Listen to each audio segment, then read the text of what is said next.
What's up, guys? This is Coach Grant with First Down Training, and today we're going to be breaking down 3 ways to take an inside release, okay? So we're going to be talking about a wide step release, we're going to be talking about a split release, and then we're going to be talking about this kind of footwork release to the outside. All 3 ways to get this DB to move off of his platform, jump to the outside, and then be able to take an inside release on whichever route we need to, okay? So, but also first, guys, what I want to talk to you about is a new video that we're just starting to have on my website. It's 20 press releases, okay? So it's a full video where we give you 20 different press releases to use, okay? So check out that very first link in the description to get access to this 45-minute long video where we break down each release, drills to work on that release, and then the situations you guys should be using that release. Because a lot of people know the technique, a lot of people know what to do, but not when to do it. So I hope we can get you guys on that video soon. Again, very first link in the description says 20 press releases with drills. Let's get started with this video. So first right here, we're going to be looking at this wide step release to take an inside, okay? This is probably one of my favorite releases to work, to practice, and to train my guys with because it's very effective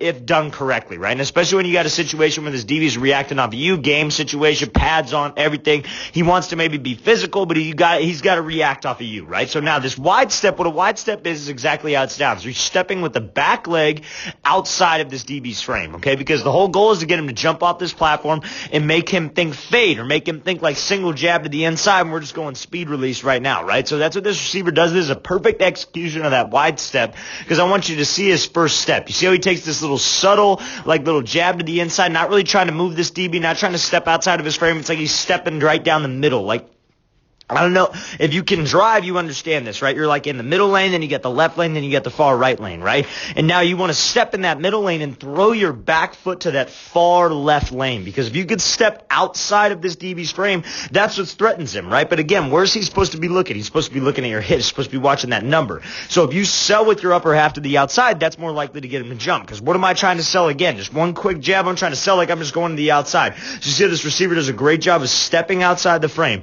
Shoulders go to the outside. Hips go to the outside, but you could just tell by his lower half, I know it kind of cuts out of the screen here, that toe isn't opening up. He's keeping that toe square, right? Because you guys keep that toe pointed forward on a wide step, it allows you to create some energy and take this inside release, right? So I get him to move off that platform with my upper half, but stepping outside of his frame forces a reaction, right? Because so many people will do this, but they just take these little 2 quick steps and they stay in that first, like that middle lane, right? So you got that middle lane, they'll just stay in the middle lane. They'll not move this guy off of the platform, right? But if I could take that first little step and step way outside the guy, not way outside the frame, still inside of your frame, but outside of his frame, that's what's going to get him to jump off of this thing, right? And I get him to move, I get his cleats out of the grasp because he's jumping on that fade. He doesn't want to bite on this thing. And you see, when we get him to bite, all we got to do to be able to take an inside release, because a lot of people are like, oh, he gets hands on me and he walls me off. If you could get him to jump to the outside, all you got to worry about is beating his inside arm. You do not have to worry about beating this outside arm. You don't even have to worry about fighting that hand. You can just rip underneath, chop over the top, just rip both hands by, but anything to get that inside hand off because that forces his hips to lock out. And when his hips lock out,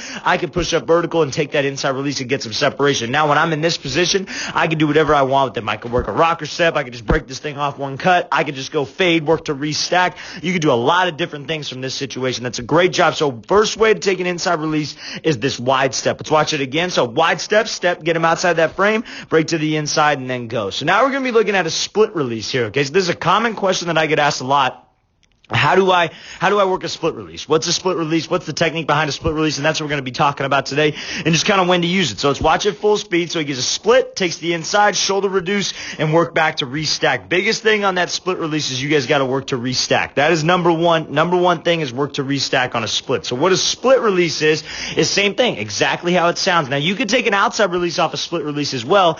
I like the inside release in this situation. We're going to talk about why, right? So we got this DB, he's outside shade. So if he's outside shade, we could pretty much anticipate that he's going to be letting me go or even necessarily head up, right? Even when he's head up, you can do this. Even when he's inside shade, you can do this, right? But it's just kind of reacting off the DB because you're going to be bringing your back foot up to your front foot, okay? So you see how he brings his back foot up to his front foot. He just kind of splits his feet. You see Antonio Brown do this type of release a lot. You see guys like Tyreek Hill do this release a lot. But when we do this split release and that DB gives up that inside, all I need to do is I just need to push off of this outside leg. I push here. I take that inside inside release, and I shoulder reduce so I could work back to restack. Because the reason why we do this shoulder reduce technique, and this could work off of like anything, that wide step, you could shoulder reduce. Like a double up where you just take a quick 1-2, you could shoulder reduce, because when that guy tries to get hands on you, if he gets hands on the top of that shoulder like he does right here, we could just rip back underneath, and you see it's a lot easier to get back over the top and restack. So to take an inside release, reducing your shoulder like that is a great way to get back over the top, and a great way to be able to take an effective inside release and not screw up timing, right? So again, split release, kind of read where this DB's going. If this DB shoots to the inside here and he just immediately off the split, he jumps to the inside, what are we going to do? We're going to take an outside release, right? But he stays to the outside, so what am I going to do? Pushing off this outside leg, rip that shoulder underneath, work back to restack, and then now again, when you guys take an inside release and you have an outside breaking route, it's very important that if you are able to restack, you work a move at the top. But now, let's say you have an inside release, and let's say he plays this thing well. Let's say he's over the top and he's running stride for stride with you. What's something you could do? On a corner, it's a little tricky. On a corner, I'm not going to lie to you, it's pretty tough to be able to do this because you have to take a 45, and when it's man coverage, the quarterback's supposed to throw you with some air, so he's really got to make sure you put this thing up.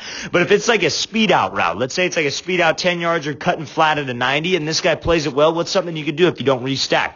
You could throw by, you could swat him by at that shoulder, you could swat him by at that back of the hip and rip back underneath him. So with an inside release, especially on an outside breaking route, you got to work to restack, especially if it's a 45 cut like a corner, or you throw him by like if it's an out route, quick out route, comeback route if they force you to take that inside release, okay? So I hope that makes sense, but again, split release is a great way to take that inside release, reducing that shoulder, but make sure we have a plan. Make sure we have a reactionary plan. Whatever this DB does, whatever he's going to give me, whatever he's going to show me off the line, or however he plays this thing throughout the stem and at the top of the break, I have a plan for it, okay? Let's watch this thing again full speed. So split release, take the inside, reduce that shoulder, work back over the top, work that rocker. That's a great route right here by Watkins. Watch this thing again, or never mind, let's watch this next route, excuse me. So now, we'll be looking at KJ Hilliard take kind of this like 5-step release to the outside. Biggest thing is moving this DB off the platform, and then he's going to kind of take this inside release and give this little, like kind of head fake to the inside vertical set. So let's watch it full speed. So he gives him this 1, 2, 3, 4, 5, takes this inside release, gives him that little pressure step, gets that DB all turned around, and then we could burst up. Ball's a little bit underthrown. Great job reacting to it, right? So now, the thing about this release is I would not go with this release on anything but a fade or anything but a slant, just because it takes a little bit too long. So that's something that you guys got to understand when you take an inside release. Anybody can move this DB off the platform, but are you going to keep timing? Or are you just going to run like 8 steps towards the sideline, then take an inside release? That's not going to be timing. There's not a single play unless like you're a backside like last read that you could do that on, right? So if I have a fade like this, that's something that where I could maybe let this thing develop. Quarterback knows I could let this thing develop a little bit. Maybe he's coming to you a little bit late. Maybe you're this one-on-one matchup and he knows that, okay, I got to let this thing develop a little bit, especially when you're down maybe in tight like 20 going in. I know this isn't the exact situation, but I would only work this type of release on like if you're a third read slant or if you're a fade, because it just takes too long. You guys can't take this many steps. You guys can't go 1, 2, 3, 4, 5 and then burst up and then go run a timing bang 8. I see that crap all the time where it's guys, they'll do this like head slide and then they'll take all these moves at the top of the route and then they go run a timing route like a bang 8, or they'll take this move to the inside, do all these fancy crap moves, and then take the outside release and run a timing speed out. It's like, dude, that's not realistic. That's never going to happen because you're a first read play. The quarterback's going to move on if you're not off this thing fast, right? So this release, be very careful as to when you use this and the situation you use this. You guys got to know the situation. You guys got to know what read you are, okay? You guys can't just go out there and run whatever the hell you want when you're a first read and the quarterback's going to be sitting there chattering his feet and waiting, and then in the real game he's going to take off and run or move off from you, and that's how you don't get the ball consistently, right? So you see when he comes off here, so now let's talk about the technique of this, right? So he's going 1, 2, 3, 4, 5, and you see how he's making those steps to the outside, staying in a good range where this DB cannot get hands. He has to make a decision. That's one of the best things you could do when you want to take an inside release. Make the DB make a decision. So if this DB wants to get physical, what is he going to have to do? If I'm in this range where the DB cannot touch me unless he addresses me, he's got to lunge at me to get hands. He's got to address me. He's got to come at me. So if he comes at me, he's going to be off balance. I can just beat this inside arm and swat and then go. Take the inside release, right? Or if he stays disciplined with me and kind of shuffles couples with me. I go 1-2 and make sure I sell with my upper half, give a little head and shoulder fake, throw my body to the outside, because that's what his eyes are a little bit high, but if his eyes are on that hip, I still want to be able to throw my hip to the outside. That's what gets him to jump, and I can take this inside release, give a little vertical set, and then get back to the outside. But range is very, very important, especially when you guys have a longer release, like maybe a slide or maybe this kind of like footwork, like 5-step release that we do here, okay? So again, know the situation of when to use this, and make sure you guys understand range or the DB cannot get hands. Watch it again full speed, so 1, 2, 3, 4, 5. Get that DB off that platform, vertical set, then let's break back to the outside. Great route here by Hill. All right, guys, I really want to thank you for watching. I really appreciate it. Again, guys, if you want a video, a 45-minute long video where we break down 20 press releases, when to use it, and specific drills to rep those press releases, check out that very first link in the description. Again, if you guys have any questions at all, please leave those in the comments. I'll get back to you as soon as possible. I'll see you guys next time.